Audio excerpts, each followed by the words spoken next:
Chapitre 6. Le grand soir. En effet, à Béthune, au milieu de l'après-midi, alors que chacun était dans sa caravane, attendant le spectacle du soir, on frappa à la porte de Vélasquez. Cet dernier criait et s'excitait autour d'une partie de cartes. Maria venait d'apprendre les règles du jeu et le trio s'amusait à n'en plus finir. Diego finit par se lever et alla ouvrir. « C'est pas trop tôt, fit Junior, en entrant dans la caravane. »« Tu sais, quand on joue, on joue. On n'a pas entendu frapper, » chercha à se justifier Silva. « Tu es toujours aussi passionné par les cartes et tu as réussi à embrigader la petite. »« Oui, j'adore ce jeu, » cria Maria très excitée. « C'est toi justement que je venais voir, dit Junior calmement. « Moi, fit la petite fille surprise. « Oui, j'ai quelque chose d'important à te demander. Veux-tu participer au spectacle ce soir ?» Maria, assommée, était incapable de répondre. Elle s'enfonça dans son fauteuil, blanchit, rougit, blanchit de nouveau. Des gouttes de sueur perlaient maintenant sur son front. « Voilà, je t'explique, » continua calmement Junior. « Ringo, qui t'aime bien, m'a demandé ce matin si tu voulais partager le numéro avec lui. »« Un éléphant ? Ça ne parle pas, coupa fermement Maria. Pourtant, tu discutes bien avec lui. Je t'ai vu hier soir après la répétition. Tu as passé au moins 20 minutes à côté de la cage. » La fillette rougit, se cacha dans sa chevelure. « Alors voilà, si tu acceptes, tu arrives sur le dos de Ringo tout en blanc, avec une rose rouge à la main. Tu salues la foule avec ton chapeau. Ringo t'amène de l'autre côté de la piste. Là, tu t'accroches à sa trompe, comme hier soir, la rose dans la bouche, et il te dépose sur le bord de la piste.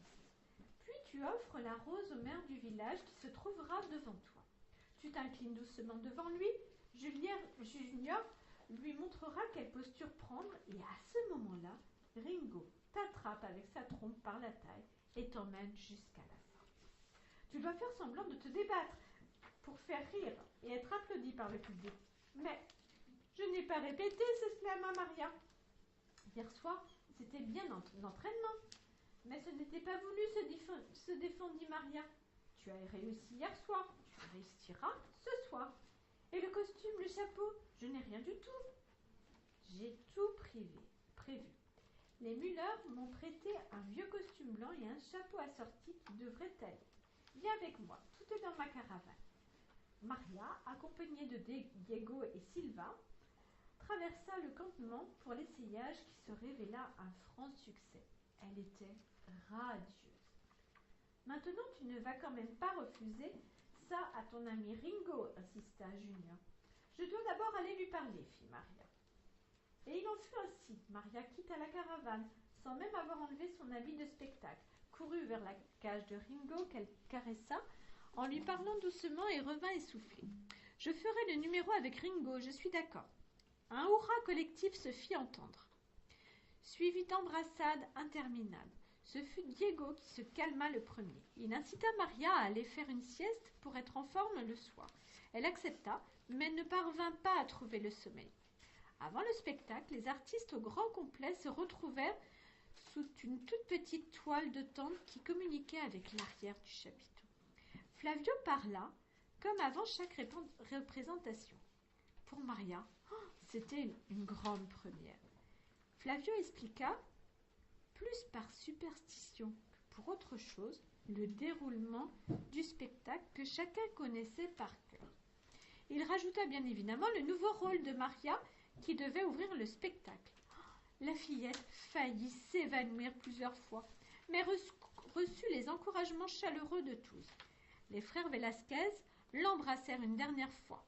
Ils montèrent ensuite en haut du chapiteau pour assurer l'éclairage et les mouvements de lumière. Dans la coulisse, séparée de la piste par un simple tissu, on entendait le brouhaha sourd des spectateurs qui prenaient progressivement place. Ce brouhaha s'intensifia jusqu'à devenir un gigantesque grondement.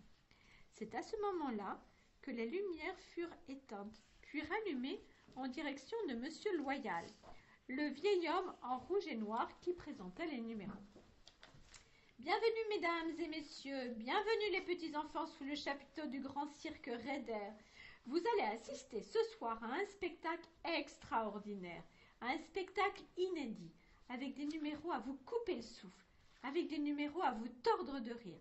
Pour commencer, Ringo et sa cavalière Maria.